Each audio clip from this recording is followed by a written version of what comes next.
Kad govorimo o mjestu oporezivanja vezano uz isporuke dobara unutar Europske unije, onda moramo voditi računa, dakle imamo nekoliko pravila, odnosno nekoliko izuzetaka oporezivanja. Dakle, prvo moramo voditi računa o mjestu isporuke dobara ako se radi isporuka bez prijevoza.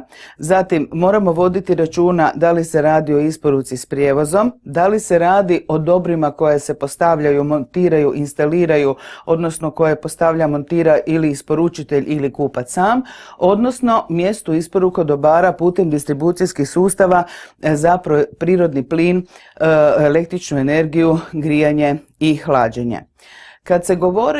Kad govorimo o dobrima koja se ne otpremaju ili niti ne prevoze, onda je mjesto njihovog oporezivanja mjesto gdje se ta dobra nalaze u trenutku isporuke.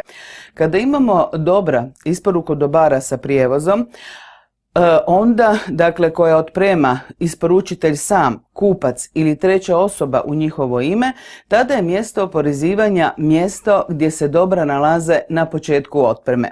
Što bi značilo? Ako porezni obveznik iz Hrvatske isporučuje i prevozi dobra iz Zagreba kupcu, poreznom obvezniku u Italiji, tada je mjesto isporuke dobara u Hrvatskoj, jer su se dobra na početku otpreme u Hrvatskoj i nalazila su se u Zagrebu.